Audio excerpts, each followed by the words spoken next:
Buongiorno cari iscritti e non iscritti che si iscriveranno praticamente subito, vero? Grazie. Questo video, in tutta onestà, pensavo che non l'avrei dovuto fare. Pensavo che magari al massimo avrei fatto una veloce live una sera, così tanto per dire qualcosa, e invece gioco forza mi tocca dedicare spazio a questo genere di cose, perché evidentemente lo scopo di questa serie di video sugli amplificatori vecchi è stato totalmente frainteso. Ma totalmente, non da tutti, intendiamoci, però mi rendo conto che nella massa delle persone che vede questo video, perdonatemi se uso una definizione così un po' squalificante per certi versi, ma la utilizzo solamente in senso numerico, perché questi video vengono visti comunque da qualche migliaio di persone nella peggiore delle ipotesi. Qualcuno ha veramente frainteso lo scopo di queste chiacchierate sugli amplificatori vecchi. Senza entrare nel merito dei singoli commenti, che sono importanti e sono utili per avere il polso della situazione, no? Capire anche chi ti sta davanti dall'altra parte della cam, che guarda le tue cose, che ascolta quello che dici. A volte non ascolta, ma pazienza. Mi è sembrato di cogliere una sorta di sentimento diffuso che è totalmente distante e totalmente opposto, direi, a quella che era l'intenzione di questi video che sono arrivati finora e che arriveranno ancora, ce ne saranno altri e ce ne saranno altri di carini, insomma, di interessanti sicuramente. Credo che il fraintendimento più grosso sia quello di qualificare chi sta da questa parte del video come un recensore, tralasciando l'etimologia della parola recensore, che contiene comunque questa radice di censor latino, no? Un castigatore dei costumi o cose del genere. Ecco, chi vi sta davanti non vuole recensire proprio niente. Questi video non servono a discutere sul fatto che questi amplificatori suonino bene o suonino male, oppure che io pensi che suonino bene o che suonino male. Sì, magari ve lo posso anche dire, vi posso anche suggerire qualcosa del genere, perché mi sembra utile farlo.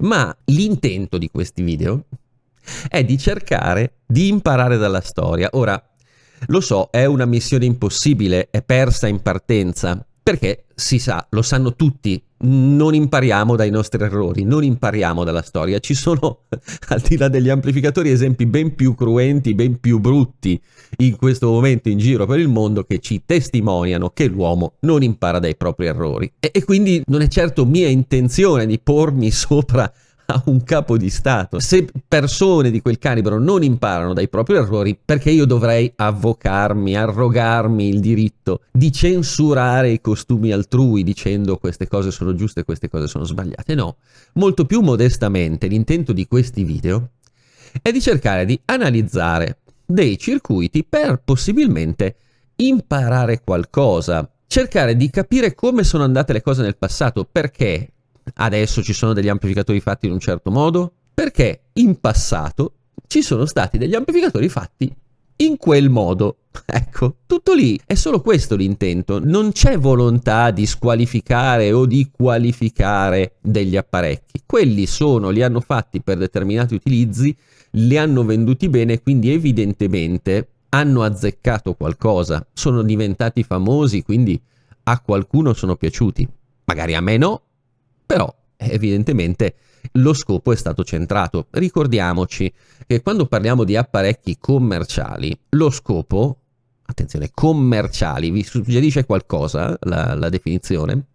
Ecco, lo scopo è di venderne il più possibile, di fare più soldi possibile. Tutte quelle frasi che trovate sulle brochure di quegli apparecchi, come il suono migliore di tutti i tempi, il migliore iPhone di sempre e cose di questo genere, sono fatte solamente per stimolare il possibile acquirente a scegliere quell'oggetto al posto di un altro. Punto. Molto spesso, per non dire sempre, non ci sono basi a questi claim, perché solo di claim pubblicitari si tratta.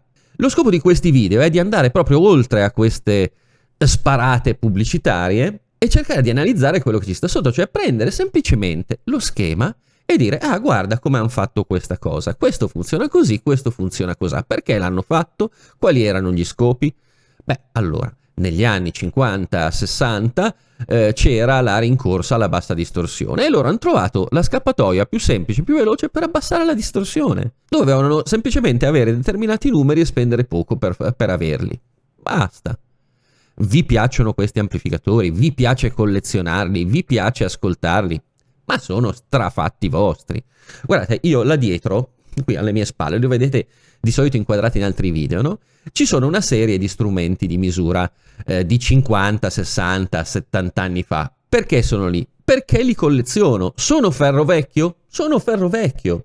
Sotto in laboratorio, quando devo misurare qualcosa per un progetto che sto facendo o per qualcosa che sto architettando, non uso quegli apparecchi là, perché sono fantastici, sono affascinantissimi. Ogni tanto io me li apro, ci guardo dentro perché mi piace vedere come accidenti questi signori costruivano quegli apparecchi, ma la cosa finisce lì, perché se voglio un generatore a bassa distorsione non vado a prendere quel fantastico Rode Schwarz che pesa 30 kg del 1945, no, non ricordo più di che anno è, ma insomma comunque, anche se all'interno c'è un circuito oscillatore a ponte tutto a valvole che tutte le volte che lo guardo mi fa aprire il cuore, e quando lo collego per vedere se funziona ancora all'oscilloscopio ci vedo una sinusoide che è veramente bellissima perché è generata da un circuito completamente analogico, a basso rumore, a bassa distorsione per i tempi.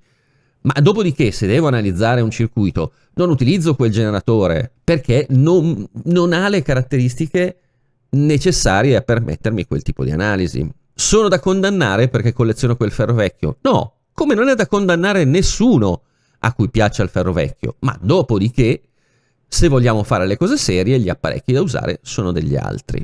C'è da fare anche un'altra distinzione. E attenzione, non parlerò di apparecchi ad alta fedeltà, o cercherò di parlarne meno possibile proprio per evitare fraintendimenti o miei comportamenti più o meno partigiani verso certe cose. Continuiamo a parlare di ferro vecchio, di quello che ho io.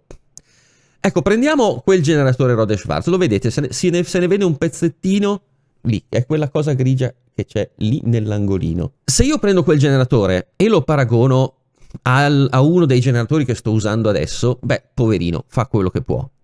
Ma attenzione, se lo paragono a certi altri generatori moderni che trovo su AliExpress a $15, va meglio. Questo è indubbio. Non è che quegli oggetti che 60 anni fa erano il meglio della produzione sono diventati immediatamente delle porcherie. Semplicemente non hanno più prestazioni adeguate.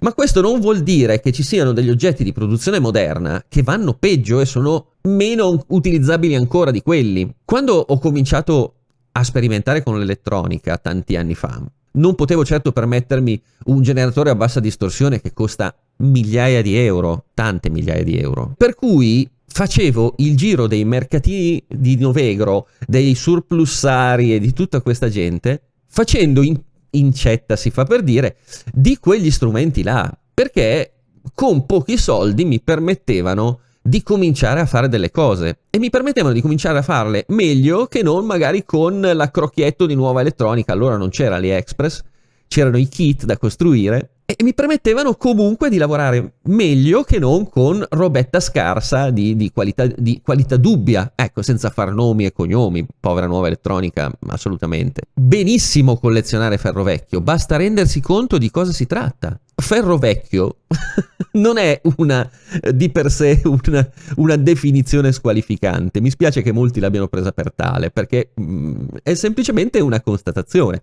Sono apparecchi, parlo sempre degli strumenti di misura, di tanti anni fa che chiaramente non sono più al passo coi tempi, ma rimangono degli oggetti da studiare e da cui imparare delle cose. Perché se io apro quel generatore, se io apro quell'altro oscilloscopio che c'è lì vicino che è ancora a valvole, è chiaro che non mi permettono di fare le misure di cui ho bisogno, misure di qualità. Ma caspita se c'è ancora tanto da imparare. Le caratteristiche non sono più aggiornate? Beh, ci credo. Il livello tecnologico dei tempi non era quello attuale. Adesso si possono fare delle cose molto più belle, degli strumenti più accurati. Tutti fanno strumenti belli oggi con le possibilità che ci sono? No, perché se io prendo l'oscilloscopio Tektronix che ho sotto e lo metto vicino a un Ofnirsi o un Owon o cose del genere. E beh, c'è una differenza abissale. Uno misura, l'altro fa delle cose più o meno a caso. Eppure le possibilità tecnologiche sono le stesse potenzialmente. Semplicemente uno è un oggetto di qualità, l'altro è un oggetto molto economico.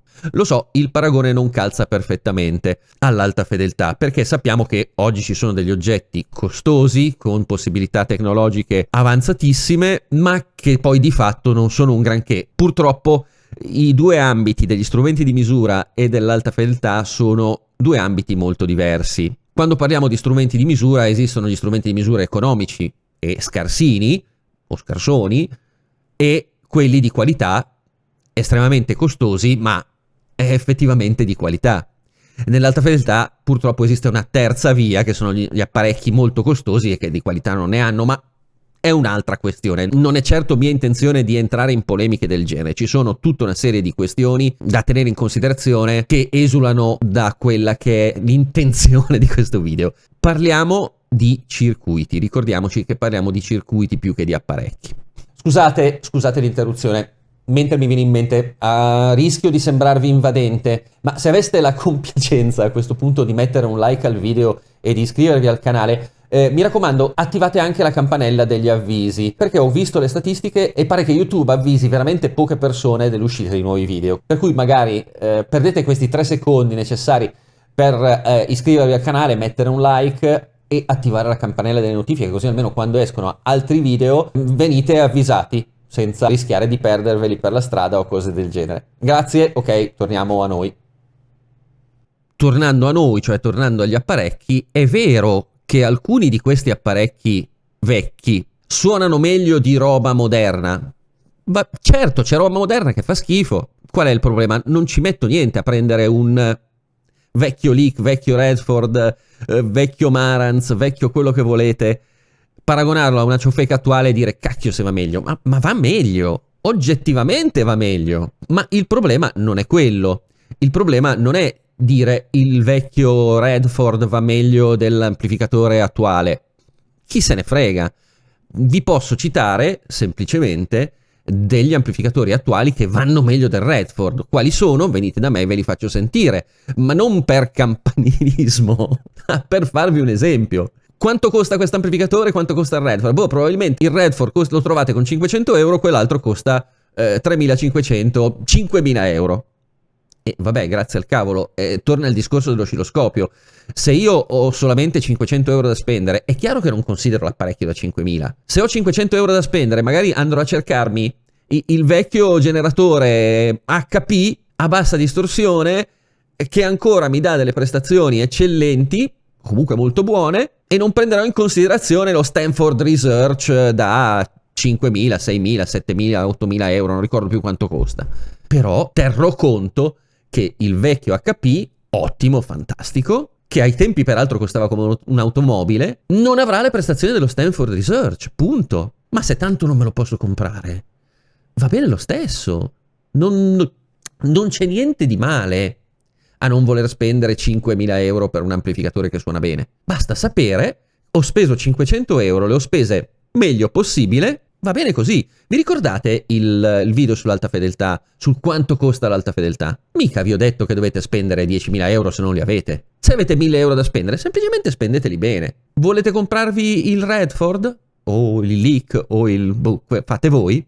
Ma siete liberissimi di farlo. Semplicemente sappiate quello che avete davanti. Ripeto, quando io non avevo i soldi per attrezzarmi un laboratorio con strumentazione moderna, adeguata e di livello, lavoravo con strumentazione che potevo acquistare, che potevo comprarmi, e lo sapevo benissimo che quando facevo una misura non sarebbe stata precisa. Magari la dovevo ripetere con 3 strumenti di fila e fare la media per riuscire ad andare a beccare i valori più accurati possibile.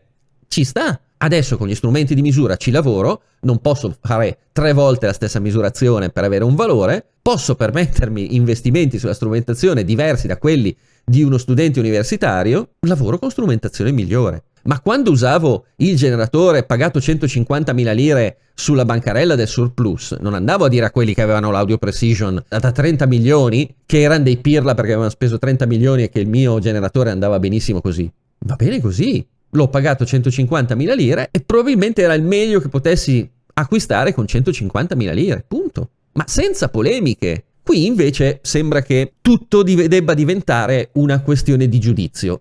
Non sono un recensore, non do miei giudizi. Ho letto altri commenti dove si dice ah beh, ma quella è la tua opinione. Non è la mia opinione. La vostra è un'opinione, perché non è basata sui fatti. E potete avere opinioni su tutto. C'è gente che ha l'opinione che la Terra sia piatta. Beh, va bene. È una loro opinione. Sei convinto che la Terra sia piatta? Ma attaccati al tram. Il fatto che la Terra sia rotonda è invece un fatto. Perché ci sono prove scientifiche che la Terra sia rotonda, ci sono delle osservazioni, eccetera, eccetera. Una è un'opinione, una è un fatto. I vostri commenti dove a ogni video regolarmente, nonostante io vi dica guardate che bla bla bla bla bla bla, niente, esce fuori il commento ma l'amplificatore tal dei tali suona benissimo, è fantastico. Beh, questa è la vostra opinione. Il fatto che magari quel circuito sia un circuito scadentino dal punto di vista prestazionale è un fatto, perché da una parte c'è l'elettronica e dall'altra parte c'è la vostra opinione disinformata, o meglio quello che voi pensiate sia informata perché qualche recensore vi ha dato ragione, cioè qualche recensore totalmente ignorante vi ha dato ragione, e perché qualcun altro vi ha scritto bene, bravo, sei un figo sotto i commenti. Quella è un'opinione. Solo che l'opinione non vale niente, i fatti invece sono dimostrabili. Ma ripeto, non è un giudizio sull'apparecchio, è semplicemente un'analisi di un circuito. Se volete un circuito che suoni veramente bene, 20 dB di controreazione non ci devono essere. Se ci sono, quel circuito avrà dei limiti prestazionali. È un fatto, non è un'opinione, è un fatto. Ah, ma non hai ascoltato gli apparecchi, come fai a dire che? Se permettete, di apparecchi ne ho fatti, disfatti, smontati, rimontati, ascoltati, una certa quantità. Non mi serve ascoltare un apparecchio per capire che se ha 20 dB di controreazione suonerà come un apparecchio con 20 dB di controreazione, cioè con dei limiti. Quando ho fatto le modifiche ai FETS, quindi Super Titania, il Miraceti Rivale e compagnia, ho tolto la controreazione e non ce n'erano già neanche 20 dB, c'erano veramente pochi dB, poca roba, poca robina. Ma chi ha ascoltato quegli apparecchi può testimoniare che la differenza fra la versione normale e la versione senza controreazione è abbastanza abissale. Qual è il problema? Il problema è che per far andare bene un apparecchio senza controreazione bisogna investirci di più. Tempo, risorse, componenti, eccetera. Fai un apparecchio mediocre, ci metti la controreazione e i valori strumentali tornano. Suona meglio, suona peggio? Suona peggio, ma pazienza. Ora, io spero di essermi spiegato sul perché di queste scelte, di queste considerazioni. E soprattutto spero che sia chiaro che non sono opinioni, non è l'opinione di un recensore. I recensori sono degli altri colleghi che fanno video per guadagnare qualche spicciolo o per ascoltarsi gli apparecchi che gentilmente sono messi a disposizione dal negozio, dal distributore, eccetera, eccetera, eccetera. Ok, ma va bene, è un mestiere, lo fanno, ci sono gli influencer che lo fanno con i pandori, con le uova di Pasqua, con i telefonini, con tutto quello che volete. Noi nel nostro piccolo, per somme molto più limitate, lo facciamo con gli amplificatori. È assolutamente lecito, ognuno sceglie di fare quello che vuole. E quelle sono opinioni, sono recensioni. Cioè io prendo un apparecchio, vi parlo del bene e del male di questo apparecchio. Non è sbagliato, cioè ci sta, è un mestiere.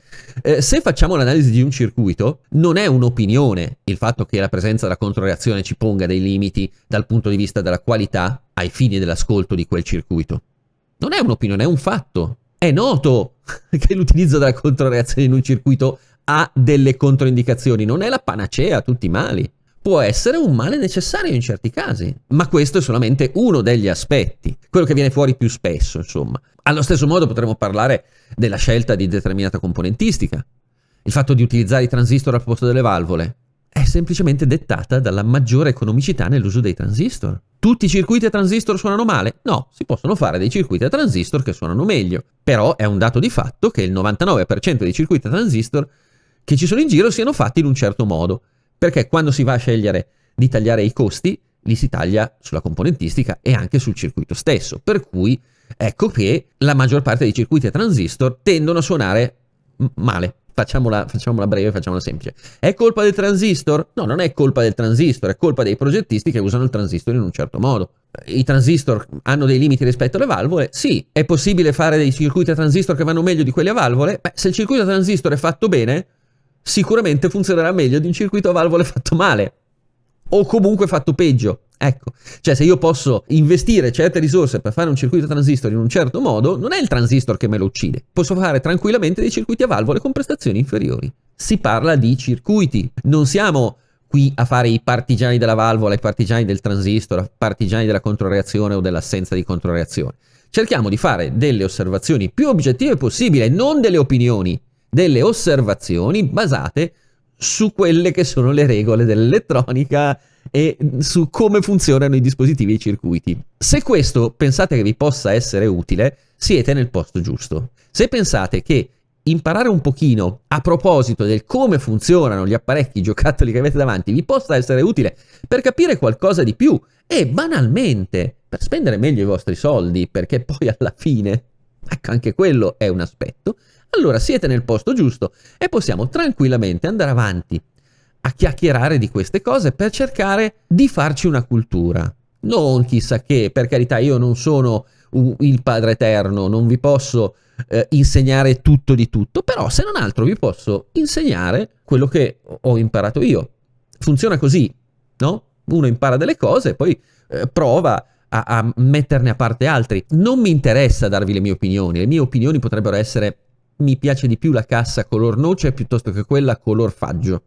Questa è un'opinione ed è lecita.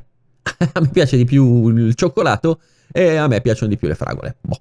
Ma se una fragola è piena di pesticidi e quell'altra è quella dell'orto della nonna, è un fatto che questa fragola dell'orto della nonna faccia meno male che quella piena dei pesticidi. Non è un'opinione. E quindi spero di avervi dato qualche spunto in più per interpretare correttamente i miei video. Non starò a rispondere a tutti i messaggi dove c'è scritto questo amplificatore suona bene, come ti permetti di dire, come qui, come là, perché non è questo il punto e non voglio neanche perderci tempo. Magari mi limiterò a mettere un link a questo video, così almeno uno per tutti e risolviamo il problema.